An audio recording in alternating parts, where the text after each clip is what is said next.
Saudações a todos os ouvintes da Universidade FM. Eu sou Bosco Arruda, professor titular aposentado do Departamento de Engenharia de Produção da UFC, e este é um programa de iniciativa da DUFS, Seção Sindical do Sindicato Nacional dos Docentes de Nível Superior, ANDES, cuja diretoria de assuntos de aposentados eu tenho a honra de ter assumido na gestão 2023-2025, a DUFS nas lutas, que tem na presidência a ilustre e combativa professora Irenise Oliveira. O programa Vivenciando a Academia, História Marcantes nas Universidades Federais do Ceará, objetiva é entrevistar docentes aposentados ou com tempo de aposentadoria, mas ainda na ativa.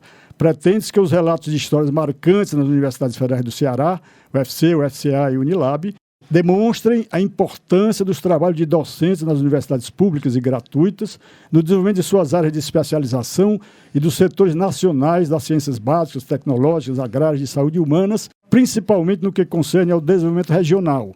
O entrevistado de hoje é o professor titular aposentado do Departamento de Física da UFC, José Evangelista de Carvalho Moreira. Possui graduação em Engenharia Civil pela Universidade Federal do Ceará em 1960, mestrado em Física pela Universidade de Illinois, nos Estados Unidos, em 1964, e doutorado em Física pela Universidade de Copenhague, Dinamarca, em 1975. Tem vasta experiência em ensino, pesquisa e extensão, atuando com ênfase na área de ótica, principalmente nos temas transição de fase, efeito Raman, espalhamento de luz em sólidos e soluções coloidais. Trabalhou também com redes neurais artificiais e sistemas complexos. Chefiou o Departamento de Física da UFC, onde coordenou os laboratórios de instrumentação eletrônica e espalhamento de luz e trabalhou em divulgação científica na seara da ciência da UFC. Boa noite, professor Evangelista, obrigado pela participação neste programa. Gostaria de iniciar esta entrevista bate-papo com a seguinte pergunta: onde nasceu, estudou até a tua formação pré-universitária, se seguiu algum exemplo familiar ou foi influenciado por alguma professora? Obrigado pelo convite, professor Bosco. Eu nasci em Fortaleza, né, e estudei todo o meu curso primário e secundário no Colégio Cearense, né? E como você mesmo disse aí, depois eu fui aluno da Escola de Engenharia, né? O meu colega da Engenharia Civil, não, mas você foi bem antes de mim, né? Eu entrei em 70 na Engenharia Civil. Ih, já tinha saído há 10 anos, né? Na realidade, a universidade foi criada em 1955, ainda era a Universidade do Ceará, né? Uhum. E no mesmo ano foi criada a Escola de Engenharia, né? Isso. A primeira turma fez vestibular em 55 mesmo e entrou em 56. Você foi da turma do Cesari, não é isso? Era uma turma pequena de 13 alunos, eu era um deles, né? O César foi meu colega lá, ainda está, né, conosco, né, hoje em dia. A maioria já está, né, tocando lira aí, né? Mas, então nós entramos em 55 na Escola de Engenharia e fomos até 60, quer dizer, o nosso curso de engenharia coincidiu exatamente com 5 anos do Juscelino Kubitschek, né? Os famosos anos dourados. Isso. Né? Algum professor influenciou para chegar lá na Civil? Na verdade, eu sempre tive um certo gosto pelas ciências exatas, né? Assim, mesmo quando estava no colégio, né? Mas não tinha ainda a Escola de Engenharia, né? Eu estava procurando fazer algum curso de matemática, qualquer coisa desse tipo. Mas aí, como criou a Escola de Engenharia, né? Quando eu terminei o científico, eu passei um ano esperando o primeiro vestibular e já entrei no primeiro vestibular.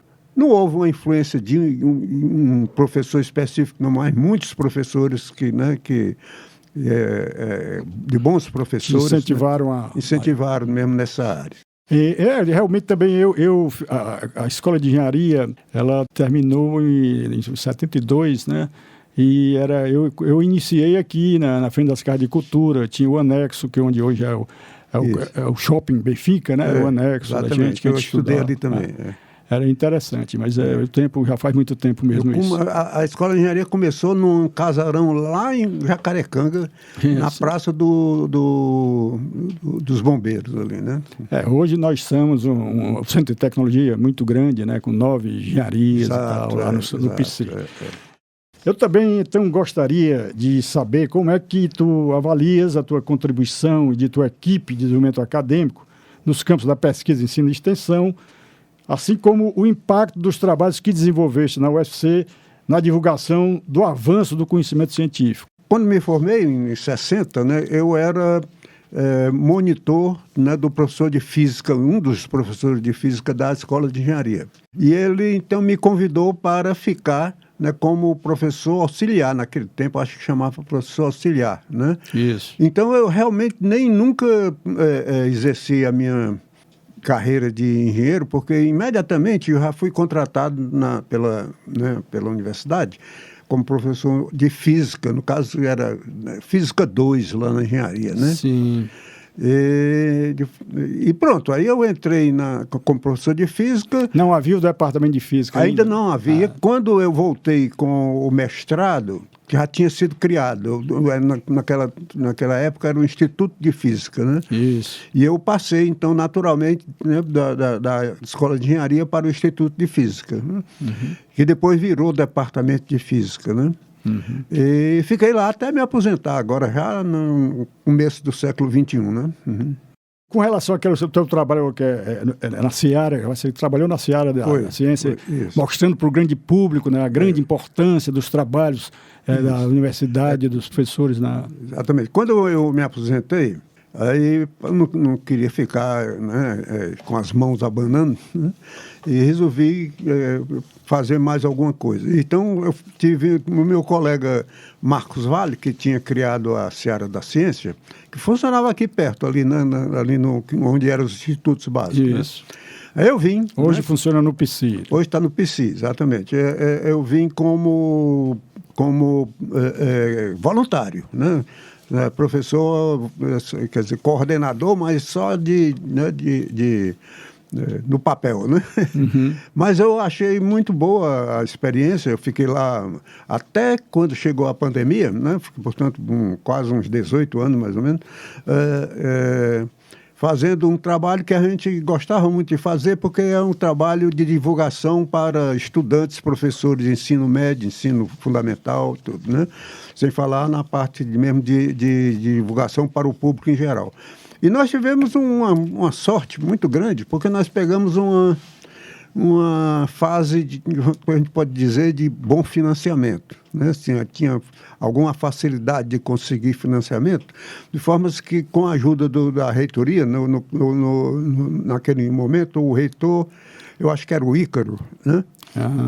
Nós conseguimos fazer o prédio, né, que ainda está hoje ali na entrada do PSI, né? Nosso grande e saudoso reitor Ícaro, né? Isso, exatamente. Está bem instalado hoje em dia, é um equipamento muito importante, né, da universidade, e infelizmente eu não estou mais lá, porque, né, a idade já bateu. Começa a pesar em cima, né, da gente. Exatamente. Mas eu tenho certeza que a Seara vai continuar ainda prestando muito bom serviço. Mas a trajetória que você deixou vai continuar, está continuando, né, através dos jovens, os mais jovens. Né, os tempos mudam, né, claro, né, mas há muito que fazer ainda, né? Com certeza. E considerando que você aqui pelo teu currículo, você é especialista em ótica, e dado que a gente sabe que no espectro eletromagnético, somente 4,8%, se eu não estou enganado, é o que reflete a luz, não é isso? Eu teria a seguinte pergunta: como você analisaria a percepção milenar do ser humano no que concerne às diversas crenças mitológicas e associar a luz e sua falta, por um lado, à divindade de caráter construtivo e essencialmente bondoso, né? Deus, céu, nirvana, etc. E, por outro, de caráter destrutivo e essencialmente maldoso, demônio, Hades, inferno, etc. Você está perguntando para o homem errado. O meu trabalho foi um trabalho muito experimental, né? A gente usava laser, né, para estudar sólidos e soluções e tudo, uma coisa bem específica, né? Eu nunca cheguei a me dedicar a esses aspectos mais filosóficos, né, da ciência. Agora eu cheguei um pouco mais próximo, assim, quando eu passei a trabalhar com redes neurais, né? Isso. Já perto ainda da minha aposentadoria, né? Eu me interessei por redes neurais, que hoje em dia, inclusive, está fundamento da neurociência hoje. Principalmente da inteligência artificial, né? Isso. A gente fazia redes neurais artificiais, né, em computador, né, para simular o comportamento do cérebro, né? Isso. Então foi uma coisa que aí um pouquinho mais próximo aí dessas, né, coisas mais esotéricas, mas não fora isso não teve nada. Mas também considerando, quer dizer, que eu sou um leitor, embora leigo, um leitor ávido das últimas descobertas da neurociência. E aí tem um livro do Damasio, que é um português que dirige um centro de estudos nos Estados Unidos, em que ele coloca que o nosso cérebro ele gasta em torno de 12% da energia que nós consumimos. É verdade. E mais o que a gente realmente dissesse do potencial do cérebro, ele é 5%. Era comprar um iMac para fazer as 4 operações, né?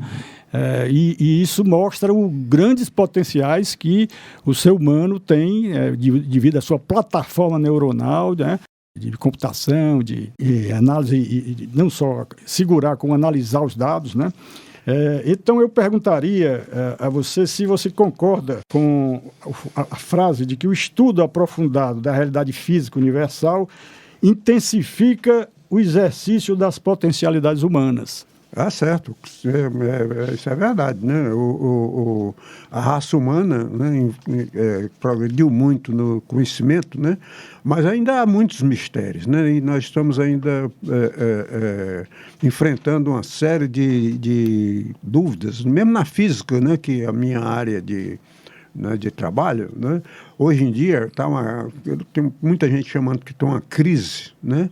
Na física, porque tem muita coisa que não é ainda bem conhecida, bem explicada e bem entendida. Na parte mesmo da nossa existência, né, há o problema da consciência, né, que ninguém sabe como é que surge a consciência humana, né, como é que ela funciona na realidade, né, como é que ela é provocada e assim por diante. Neste aspecto, eu ouvi no YouTube recentemente um estudo que a física quântica está tentando deslindar essa questão da consciência humana, né? E não é só humana, ela é também a todos os primatas superiores e até, eu fico imaginando, ele diz que a flora, existe um nível de consciência na flora e que isso está vinculado a processos quânticos. Então, eu achei muito interessante. E aí, o que você está dizendo, nós temos muito a conhecer, realmente, o grande Stephen Hawking, né? O homem que deslindou o buraco negro matematicamente, intuiu, né? Ele dizia que o cérebro humano é uma coisa maravilhosa, mas ele precisa de uma centelha de 2 coisas, a curiosidade e a dúvida. Se não houvesse isso, obviamente não avançaria o conhecimento humano, né? Esse livro, inclusive, é epígrafe do meu livro que você pode ver, né? Eu vejo também que eu fui informado pelo professor Giovanni Barroso que você também é um cara da área de música, né? Que tem feito parceria com grandes músicos, compondo músicas e tal. Eu gostaria E eu sei que os físicos, os matemáticos, os grandes cientistas, eles exercem os seus potenciais, eles são autotranscendentes e, normalmente, a meu juízo, a autotranscendência ela se explicita muito nas linguagens matemática, poética, e eu gostaria de ouvi-lo sobre essa questão. Bom, aí entra um pouco também de coincidência, né? Quando eu comecei a dar aula no Instituto de Física, né? Naquele tempo ainda era Instituto de Física, um dos estudantes era o Roger, né? Rogério, que já tocava violão e tal, e aí nós ficamos muito amigos, né? Eu já era professor e ele era estudante, né? Mas nós ficamos muito, muito amigos, ele frequentava muito a minha casa, né? Eu já era casado, e aí começou a parceria, né? Nós fizemos algumas músicas, né? Botamos nos festivais aí de música e tal, ganhamos alguns, né? E gostamos da história e ficamos fazendo, né? Durante muito tempo, né? Aquele momento era um momento muito especial, porque tinha muita gente despontando, né? Aqui no meio musical né, da música popular, né, do Ceará, né, tinha o Ednardo, o Belchior, o Fagner, né, esse povo todo estava começando aquilo, né. Então foi um momento interessante, né, para participar disso daí, e foi muito gratificante. Nós fizemos um bocado de coisa. O Roger ainda está, né, no trabalho, né? Ainda está fazendo coisa, né? Já está com mais de 80 anos, mas está muito bem, né? Eu costumo dizer que nada como um violão e uma cervejinha para aguçar a nossa criatividade artística, né? Isso. Muito bem. E me diga uma coisa, como que você vê a importância dos sindicatos no que concerne à defesa dos direitos da formação de visão de mundo, política, social e cultural das docentes? Bom, eu sou talvez um dos primeiros sócios da ADUFS, né? Quando a ADUFS foi criada, eu já comecei nunca participei de nada, né, da administração da ADUFS e tal, mas como sócio, né? Eu, é claro, acho que é super importante, né? A ADUFS fez um trabalho que continua fazendo, né? Um trabalho muito bom de assistência, né, aos docentes, né? E também, né, nessas atividades culturais, né, que ela, inclusive, eu até sugiro que intensifique, né, faça mais contato com, né. Inclusive, eu acho que, não sei se a DUFS tem um programa aqui na Rádio Universitária, né. Ela poderia fazer alguns programas aqui na rádio para divulgar melhor, né, o trabalho dos docentes. E aí... tem o Rádio Debate que... o Rádio Debate, inclusive, eu uma vez participei, duas, aliás, com o convite do Agostinho, no tempo que o Agostinho era quem fazia o Rádio Debate, né? É um programa muito interessante, é meio-dia, né? Assim, isso, é muito importante. Não sei se ainda tem um Rádio Debate. É o principal porta-voz desse nosso trabalho, né, acadêmico, para fora, para o grande público. Certo. A Rádio FM Universitária tem dado uma contribuição muito grande em convênio com a ADUFS. Professor, dado a sua grande experiência, sua marcante trajetória na acadêmica, que conselhos ou orientações você daria para os jovens e as jovens docentes? Bom, eu sempre fui um grande incentivador, né, das pessoas que querem seguir uma carreira científica, né? Eu participei muito das Olimpíadas, né? Na Olimpíada de Física, eu fui o coordenador da Olimpíada de Física aqui durante algum tempo, né? E, inclusive, da Olimpíada de Física brasileira, e também das participações dos grupos nas Olimpíadas internacionais, né? Eu até acompanhei duas turmas, né, de brasileiros, são 5 estudantes que vão para as Olimpíadas Internacionais de Física, uma na Inglaterra e uma na Turquia, né? Então, uma coisa que eu sempre notava é que os estudantes, né, mesmo aqueles que têm mais uma tendência às ciências exatas, né, então matemática, física e tal, eles sempre querem fazer engenharia. Principalmente o ITA, né, que tem assim aquela aura, né, de aluno ser aluno do que ITA. Hoje já está no Ceará, né? Exato. Eu não sou contra nada disso, é claro, isso aí é muito bom. Eu, inclusive, sou engenheiro, né? Mas eu sempre dizia o seguinte, olha, às vezes você tem uma tendência, né, as ciências exatas, as ciências matemáticas, né? Então, não se iluda só com a engenharia, né? Se você quiser fazer física, porque existe assim um certo temor das famílias. O meu filho quer ser física, a minha filha quer ser matemática, vai passar fome, aí tem que dar um monte de aula. Não é verdade, né? Você pode fazer uma carreira científica e viver uma vida, né, confortável, né? E, inclusive, é bom porque são carreiras internacionais, você viaja para congresso, faz amigos em outros países, inclusive pode fazer até pós-graduação e tudo.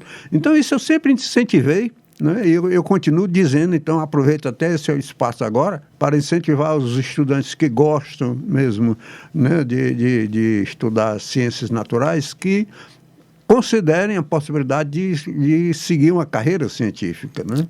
Eu entendo bastante o que você está dizendo, até porque eu também, quando jovem, a gente não sabe bem para onde vai, né? É por isso que você está nos umbrais e que vai tomar uma decisão. E eu queria ser matemático, né? Mas e também tinha um negócio do ITA. Eu fiz o vestibular tanto do ITA como da UFC para engenharia civil. Mas o problema foi que a última prova do ITA coincidiu com a primeira daqui da Civil da UFC, que eram 6 provas na época, né? E aí eu vi que lá que o ITA sendo muito militar, eu não gosto muito assim do tipo de formação educacional do militar, que está mais para adestramento do que para a formação libertária, né? E aí eu fiz engenharia civil, mas ainda no segundo ano eu fiz o vestibular para a UES, matemática. Só que com um mês eu desisti, que aquelas aulas eram coisa que eu já tinha visto, né? Cálculo. Foi coincidência, eu também, o primeiro vestibular que eu fiz foi da faculdade de filosofia, naquele tempo existia, né? Que tinha um curso de matemática e física, o professor Cavalcante, né? E eu passei, inclusive, né? Mas no mesmo ano, né, foi o vestibular da engenharia, né, na Universidade do Ceará, né? Então eu preferi ficar na engenharia, né? E naquele tempo, eu, quanto jovem, pensava, para a gente arranjar uma namorada, precisava... Era mais engenheiro, ser aluno de engenharia dava mais, né, dava mais status. Mas, professor, então, para a gente finalizar aqui, nós temos... eu queria que você dissesse assim, que livros ou fontes digitais de informação você sugeriria, recomendaria para os jovens, principalmente também na parte de música, quais foram as suas contribuições lá com esse pessoal do Ceará, né? Para que o jovem veja que nem só o conhecimento instrumental, que é aquele específico da nossa especialização, ele é importante para nos tornar livres enquanto tem uma visão de mundo mais rica, mais libertária. Bom, isso aí é uma guerra uma briga que a gente tem, né, já de muitos anos, né, de incentivar, porque a parte mesmo de ensino, né, fundamentado, assim, essa está um pouco resolvida porque a Universidade Federal do Ceará e as universidades, das outras que nós temos aqui no Ceará, elas estão funcionando muito bem, né? Então, quem entra na universidade, né, passa no Enem e entra, ele sempre tem uma boa possibilidade de futuro. Já o pessoal da área que você está perguntando aí, que é da área de artes, né? Esse eu acho que está muito desassistido, né? Tanto pelos poderes públicos e, inclusive, pelas próprias universidades, né? Que deveriam ter um olhar um pouco mais amplo, né? Para essa parte aí de dar assistência, né? De dar auxílio a esses jovens que querem seguir uma carreira artística, né? Levando também para o lado acadêmico, né? A criar novos cursos, novos conservatórios, então, né? Que está faltando aqui no Ceará. Eu concordo plenamente. Eu acho que a questão da ciência é fundamental, porque a ciência é a locomotiva da tecnologia, e é a tecnologia, os produtos tecnológicos que permitem a gente viver com mais tempo e com mais bem-estar. E realmente agora a gente tem que ver também, eu sempre dizia nas minhas aulas para os meus alunos, que a gente tem que ver que a gente tem muito potencial de se autotranscender, né? A linguagem mais autotranscendente, na minha opinião, é a música, a matemática e a poesia, que aí está fora daqueles estudos muito, né, que a gente na civil, e eu depois na engenharia de produção, porque eu fui fundador do Departamento de Engenharia de Produção da UFC, já tinha tempo de aposentadoria, e me convidaram, eu digo, eu não vou me aposentar ainda. Em 2010 nós criamos o Departamento de Engenharia de Produção, eu era do Departamento de Engenharia de Transportes, um dos 3 departamentos da engenharia civil, né, que ainda hoje tem o de construção civil e estruturas, e tem o de hidráulica e engenharia ambiental e o departamento de engenharia de transporte. São os 3 departamentos que fundamentam hoje o curso de engenharia civil da UFC, que é um dos 9 cursos de engenharia do Centro de Tecnologia, que tem avançado muito, né? Tem muita gente boa, garotada que vem com doutorado, até pós-doutorado. Quer dizer, tem essa contribuição grande, enorme que a universidade tem dado. E o Centro de Ciências também, né, com os grandes jovens que eu tenho visto e conhecido na física, na matemática, né, na biologia, na química, que são pessoas e professores e professoras que têm mostrado a que veio essa grande iniciativa que é pública, que é a Universidade Federal, as Universidades Federais do Ceará. Na física, por exemplo, que é a área que eu trabalhei toda a minha carreira, o sucesso foi, né, significativo. Nós começamos com um grupo muito pequeno, né? E quando eu saí, o curso de física já era o top, né, na classificação dos ministérios, aí, da CAPES, do CNPq e tal. Nós temos lá, provavelmente ainda tem, né, a nota máxima, né? Muito bem. Professor, dado que a nossa janela de tempo está se extinguindo, eu gostaria primeiro de reiterar nosso agradecimento à Dulce por essa sua participação nesse programa e de pedir para que dissesse as suas últimas palavras. Bom, quem agradece sou eu, porque foi um convite que eu gostei muito de receber, né, de dar esse depoimento. Vamos esperar que, né, a nossa universidade, que agora está completando 70 anos, continue em ascensão, né? O esforço que, né, a comunidade acadêmica, né, aqui do Ceará faz, né, renda bons frutos, né? Eu tenho quase certeza que isso vai acontecer, a não ser que, né, a política degringole, mas a gente vê que, né, apesar de muita gente torcer contra, né, a gente avança, né? Muito obrigado, então, e saudações ao público do Almanac, da FM, Universidade FM.